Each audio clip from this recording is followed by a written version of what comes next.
I just want to clarify, if you clicked on this video, I don't hate the episode, it's okay, but it's definitely the worst so far. That's my opinion.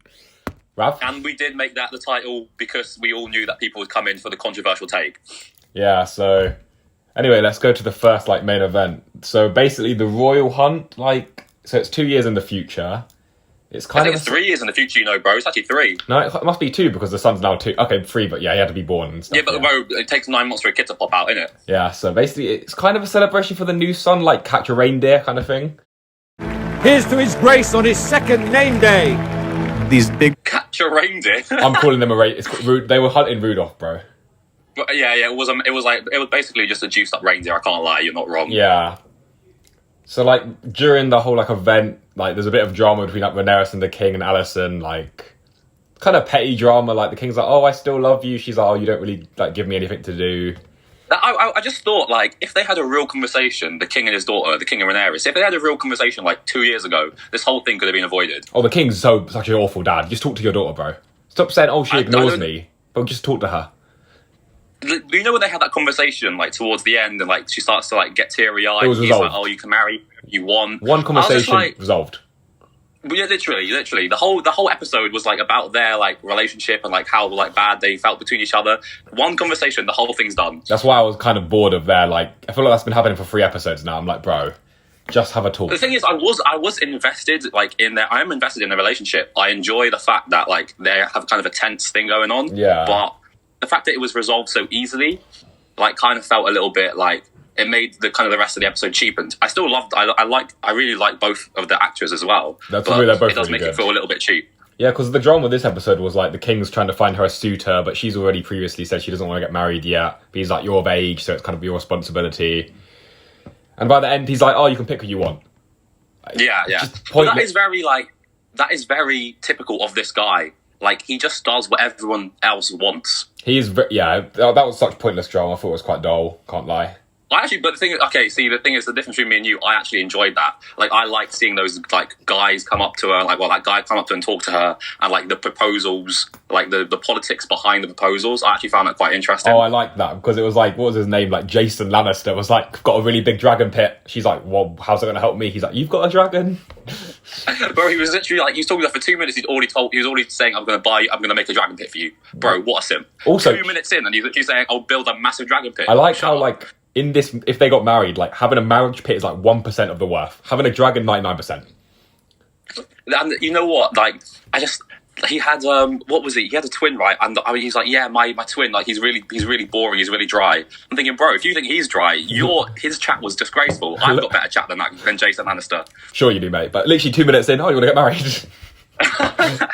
he bars, mate. Actually, maybe we have similar chat. I can't lie. Yeah. But going back to the hunt, they ended up killing the wrong one.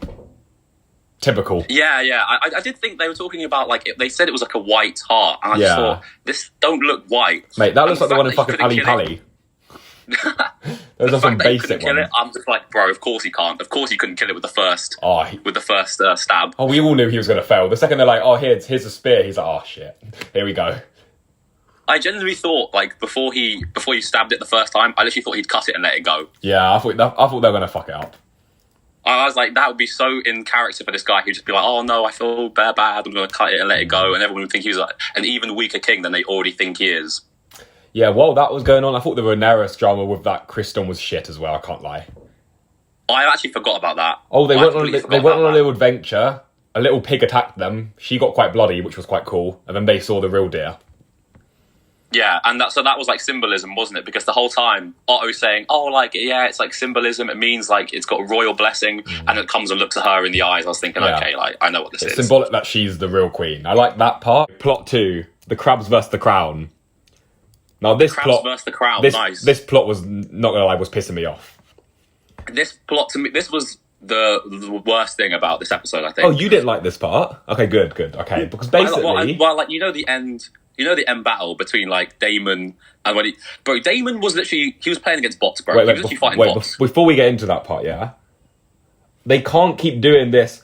Oh, the crown's losing to the crabs. How are they losing? They've got 2 dragons. These crown people literally have a few spears and live in caves. How are they losing? They need to. All I can remember is that they were saying, "Oh, they live in caves, so the dragon fire can't reach them," and that was about it. I'm not gonna lie. The context was really bad for why the crown's struggling. Like, yeah, I was pissing me off. What I got from it was that Daemon's doing this thing on his own, right? So it's actually not. It's actually not the crown. Yeah. Like the king isn't helping him, so it's just Daemon and whoever the hell he can really find. So it's not like they've got like bare men or anything like that. I reckon the numbers are probably about even. Yeah. But then again, they do have 2 fucking dragons, so lads, you got to step your game up. And then later, the king reluctantly sends backup, which really pisses Daemon off because I kind of interpreted it as like, I don't know, like. The king's kind of suggesting his brother's not doing good enough, so Daemon's like, fuck this, I'll go do it myself, kind of thing. Basically, yeah. But the thing is, right, I get that, but what it took for that one message for Daemon to go and like fix up. Because you could have done that fucking years ago, bro. It's been 3 years. You couldn't have done that 3 years ago. Because you know at the start of the episode, they show him his dragon start like firing them. Yeah. Oh, they shot a few arrows, I've got to run away. Bro, the dragon was fine. Just because you got shot. I won't lie, that bit where the dragon landed on that Donnie who was like saying, "Oh yeah, funny. Like big up the dragon." That was funny. I was creasing. Yeah. So basically, Daemon eventually runs in, tries to do a solo mission, kills quite a few of them. Oh, it's a truce, mate. No one was buying that. I bought it. Oh, you're a fucking idiot. I thought he was going to have like a 1-to-1 combat with like the crab feeder. That's what I thought it was going to go. Yeah. So he pretends to offer a truce. Then he's like on the verge of dying after he kills like 20 man. And then everyone comes and saves him with dragons. He should have called in he literally got 20 kill streak and called in the nuke. I was expecting his dragon to arrive, but like the other guy's dragon came.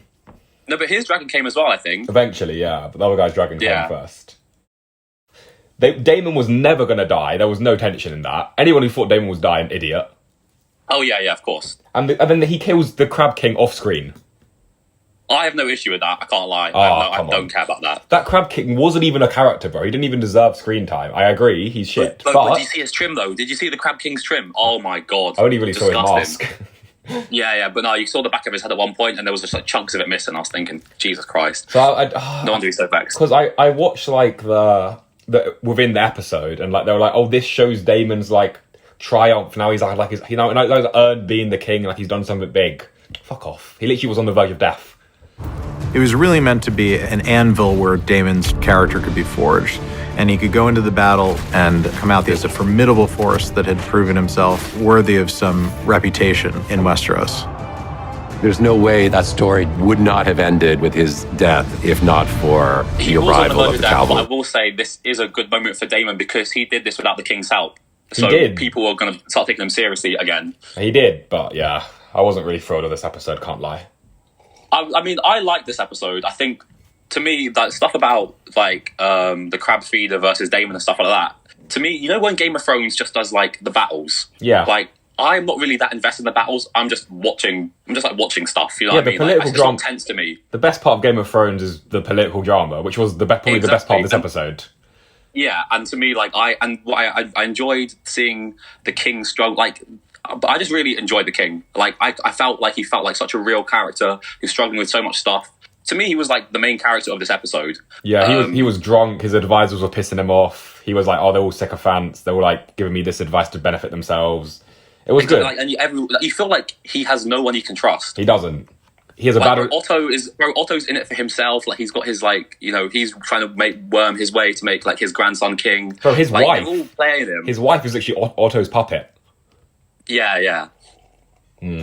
I will say that to me that this episode was like a 7.5 out of 10, honestly. Like just purely based on the fact that I enjoy the king and like the drama that was going on there and the stuff with Rhaenyra. I was fine with it. Nice little battle scene. And Daemon's always my guy. So like when I saw him mowing down those NPCs, I was like, that's fine with me. Can't lie, 5.5 out of 10. Oh, okay, 5.5 out of 10. They need to step up next week, yeah? I feel like this was like one of those episodes, like an intermediate episode. It was like there wasn't enough content in this episode to be an episode. You think what you're saying is like just a filler? This was a filler episode, can't lie.